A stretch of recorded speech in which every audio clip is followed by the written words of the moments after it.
প্রসবের বেদনা বড় কঠিন বেদনা। এই বেদনা মা ছাড়া আর কেউ জানে না। কথা বলে ঠিক না? এই জন্য আমি হাদিস শরীফের মধ্যে দ্বিতীয়বার আমি মার কথা উল্লেখ করেছি, কলামকা শব্দটা ব্যবহার করেছি। ইয়া রাসূলুল্লাহ, ইয়া হাবিবাল্লাহ, নবীজি আপনি 3 নম্বরে কেন কলামকা শব্দটা ব্যবহার করেছেন? মার কথা কইলেন। আল্লাহর হাবিব ডাক দিয়ে বলে, সাবিরে সাবিরে সাবি। 3 নম্বর গুণ হলো তোমার মা তোমাকে 2 থেকে 2.5 বছর দুধ পান করাইছে। কথা কোন ঠিক কিনা? ঠিক। 2 থেকে 2.5 বছর, 2 বছর 2.5 বছর দুধ খাওয়াইছে, দুধ পান করাইছে। মায়ের দুধ তুমি খাইছো, বাবাই দুধ খাওয়ায় নাই। এই গুণটা পিতার ছিল না, এই গুণটা ছিল মায়ের। এই 3 নম্বর গুণ মা হতে থাকার কারণে সন্তান আমি তৃতীয়বার আমি মায়ের কথা বলেছি, কলামকা শব্দটা ব্যবহার করেছি। বলেন সুবহানাল্লাহ। সাহাবীরে তুমি যখন বলেছো সুন্নাহ কলামান ইয়া রাসূলুল্লাহ ইয়া হাবিবাল্লাহ, এরপরে কে গো? ওগো নবী, এরপরে কে আমার কাছে ভালোবাসা পাওয়ার যোগ্য? তখন আমি হাদিস শরীফের মধ্যে বললাম, কলাবুকা তোমার বাবা। বলে সুবহানাল্লাহ। কারণ তোমার বাবা মাথার ঘাম পায়ে ফলাইয়া তোমাকে লালন পালন করেছে, কষ্ট করেছে। তোমার বাবা কাজ করেছে, ক্ষেতের কাজ, আইলের কাজ, বিলের কাজ, এইভাবে কলকারখানায়, ব্যবসা প্রতিষ্ঠানে, শহরে, বন্দরে তোমাকে লালন পালন করার জন্য তোমার বাবা দেশ ত্যাগ করেছে। বাংলাদেশ তাইরা বিদেশে চলে গেছে সন্তানদের মায়া, সন্তানদেরকে লালন পালন করার জন্য। কথা বলেন ঠিক কিনা?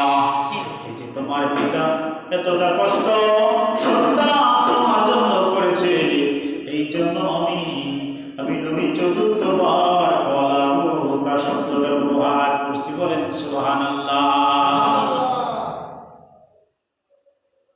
এই জন্য পিতা মাতা এমন একটা পিতা মাতা, তাম পৃথিবী ঘুরলেও পিতা মাতার মতো এমন মানুষ, এমন চেহারা, এমন ভালোবাসা আর কাউকে পাওয়া যাবে না। কথা বলেন ঠিক কিনা?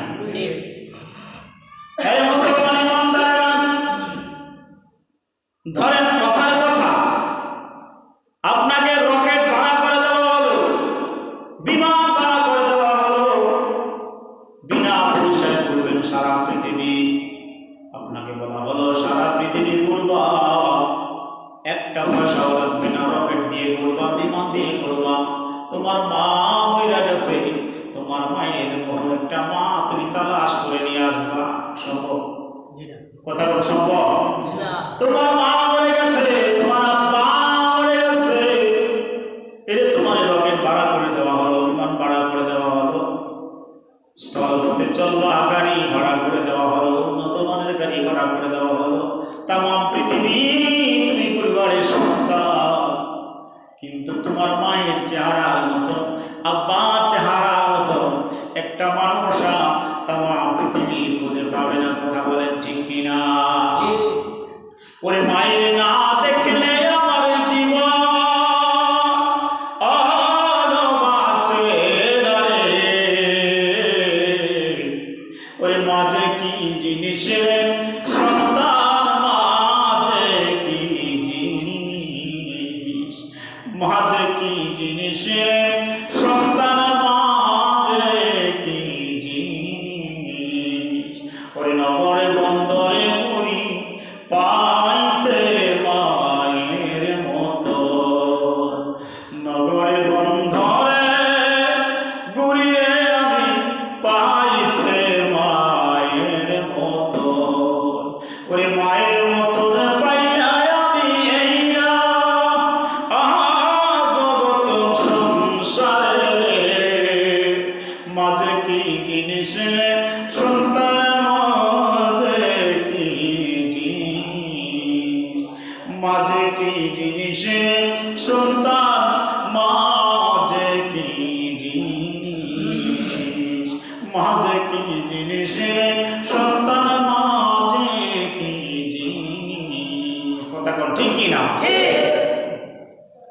মা মা যাদের বেঁচে আছে, মা যদি দোয়া করে ওই সন্তানের জন্য, একটা সন্তান বিপদে পড়ে গেছে, মায়ের পায়ে দিলাম কান্না শুরু করে দেবে, মা গো, ও মা আমি বিপদে পড়ে গেছি, মা তুমি আল্লাহর কাছে দোয়া করো। আল্লাহর হাবিব শিখিয়ে দিয়ে গেছে, তোমার মা যদি তোমার জন্য দোয়া করে, তোমার মা চোখের পানি ফেলবে, ওই চোখের পানিটা জমিনের মধ্যে পড়ার আগে আগে সন্তানরে তোমার মার দোয়া আল্লাহ কবুল করে, বলেন সুবহানাল্লাহ। আল্লাহর হাবিব সাল্লাল্লাহু আলাইহি ওয়াসাল্লাম হাদিস শরীফের মধ্যে বললেন, ওয়া ইবনে আব্বাস রাদিয়াল্লাহু তাআলা আন্না রাসূলুল্লাহ সাল্লাল্লাহু আলাইহি ওয়াসাল্লাম ক্বালা মা মিন ওয়ালাদিন বা'আন ইয়ানজুরু ইলা ওয়ালিদাইহি নাযরাতা রাহমাতিন ইল্লা কাতাবাল্লাহু বিকুল্লি নাযরাতিন হাজ্জাতাম মাবরুরাতান ক্বালু ওয়া ইন নাযরা কুল্লা ইয়াউমিন মিয়াতা মারান ক্বালা না'আম আল্লাহু আকবার হাদিস রাওয়াহুল বাইহাকি, বলেন সুবহানাল্লাহ। এর সন্তান যারা এখনো পিতা মাতা যাদের বেঁচে আছে, সুবহানাল্লাহ, মায়ের একদার দুধের দাম কাটিয়া গায়ের চাপ, কাপড় বানাইলে হরিণের শোধ হবে না, এমন দরদি হবে কেউ হবে না আমার মা। মা গো, যাদের মা নাই সে জানে মায়ের কি ব্যথা, যার বাপ নাই রে সে জানে বাপের কি ব্যথা। অনেক আগে মারে মাটি দিয়েছে, কবরে দিয়ে আসছে, অনেক আগে মারে বাবারে মাটি দিয়েছে, এখন বুঝে যে মার যন্ত্রণা কি জিনিস, বাবার দরদ কি জিনিস, এখন মানুষ কারে আরে টের পায়। মায়ের একদার দুধের দাম কাটিয়া গায়ের চাম, বাবুর বানাইলে হরিণের শোধ হবে না, এমন দরদি হবে কেউ হবে না আমার মা। মা গো, পিতা আনন্দে মাতিয়া সাগরে বাসাইয়া সে যে চইলা গেল ফিরাইল না, পিতা আনন্দে মাতিয়া সাগরে বাসাইয়া সে যে চইলা গেল ফিরাইল না। মায়ের রাখিয়া যতনে কত কষ্ট করে, মায়ের ধরিয়া যতনে কত কষ্ট করে, 10 মাস 10 দিন ধরে পেল বেদনা, এমন দরদি হবে কেউ হবে না আমার মা। মা গো, এমন দরদি হবে কেউ হবে না আমার মা। মা গো, মায়ের একদার দুধের দাম কাটিয়া গায়ের চাম, একদার দুধের দাম কাটিয়া গায়ের চাম, আরে কাপড় বানাইলে হরিণের শোধ হবে না, এমন দরদি হবে কেউ নাই। আল্লাহ পাক বললেন সূরা বনী ইসরাঈলের 23 নম্বর আয়াতে, বিসমিল্লাহির রহমানির রহিম, وقضى ربك ألا تعبدوا إلا إياه وبالوالدين إحسانا। وقضى আল্লাহ পাক আদেশ দিচ্ছেন, অকদা রব্বুকা, তোমার রব আদেশ দিচ্ছেন, তোমার রব তোমাকে নির্দেশ করতেছেন, আদেশ করতেছেন।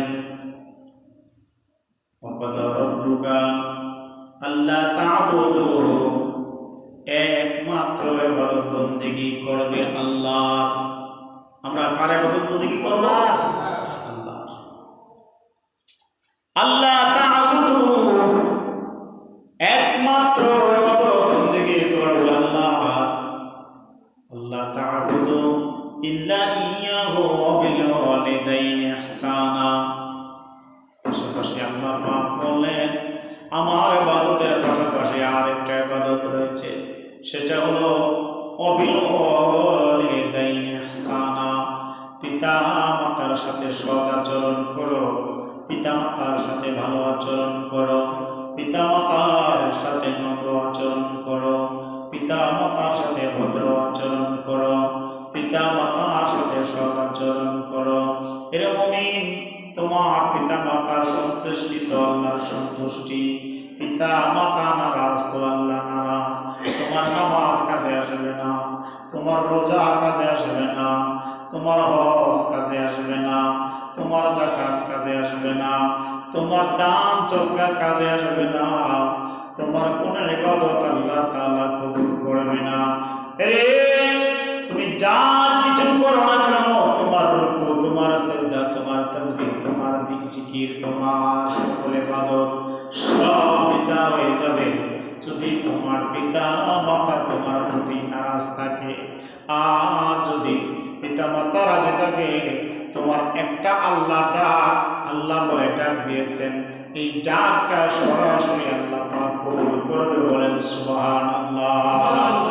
আল্লাহ পাক কোরআনুল কারীমের মধ্যে বহু জায়গায় আল্লাহ পিতা মাতার সাথে সৎ আচরণের নির্দেশ দিয়েছেন। আল্লাহ পাক বলেন ওয়া'বুদুল্লাহা ওয়া লা তুশরিকু বিহি শাইআন ওয়া বিল ওয়ালিদাইনি ইহসানা।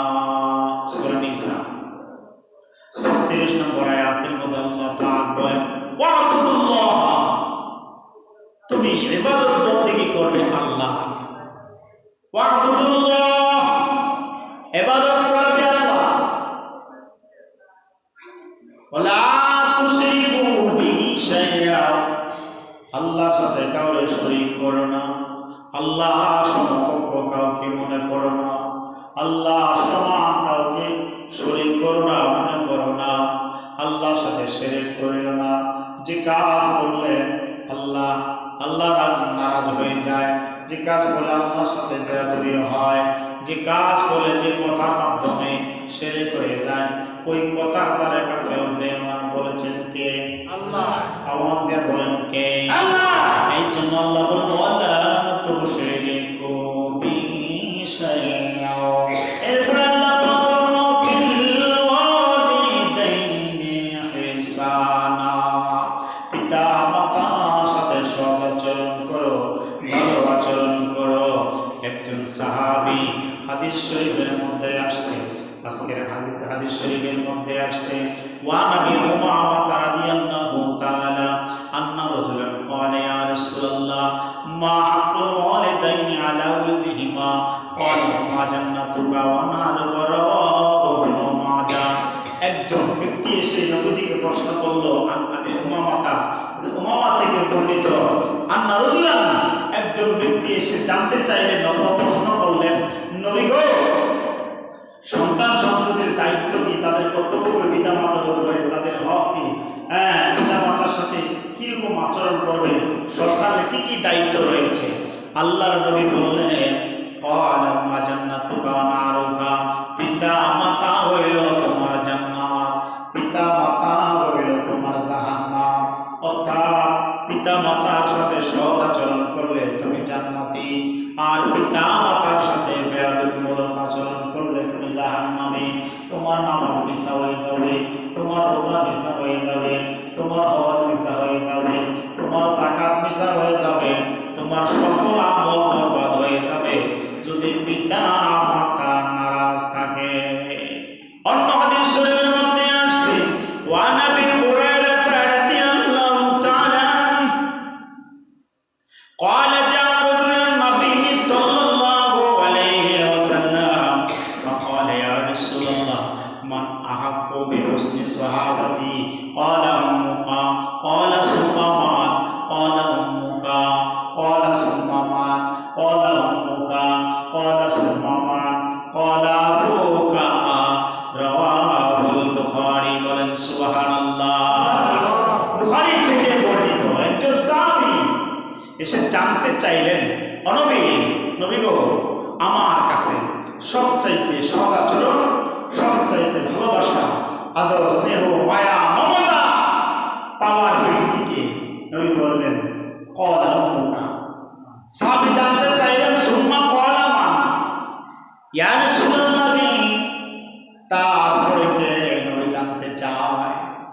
قال أمك ثم قال من يا رسول الله তারপরে কে গো? নবী বললেন قال أمك তোমার মা। তিনবার বললেন। সাহাবী জানতে চাইলেন ثم قال من নবী বললেন قال أبوك তোমার আব্বা, তোমার পিতা। রাওয়াহুল বুখারী, বুখারী শরীফের হাদিস। সাহাবীর কৌতূহল বেড়ে গেল। ইয়া রাসূলুল্লাহ, ইয়া হাবিবাল্লাহ, নবীজি নবীজি নবী। হাদিস শরীফের মধ্যে নবী আপনি তিনবার কলম্বুকা শব্দটা ব্যবহার করেছেন। তিনবার নবী কলম্বুকা শব্দটা ব্যবহার করেছেন। একবার কলাম্বুকা শব্দটা ব্যবহার করেছেন। তিনবার মার কথা বললেন। একবার কেন আম্মার কথা বললেন? কারণ আছে না? আওয়াজ দিয়ে কারণ আছে না? নবী বলছে, বলার মধ্যে একটা উদ্দেশ্য আছে না? অবশ্যই একটা উদ্দেশ্য, একটা কারণ অবশ্যই আছে। তিনবার মার কথা কইল কি আগে? একবার আব্বার কথা কইল কি আগে?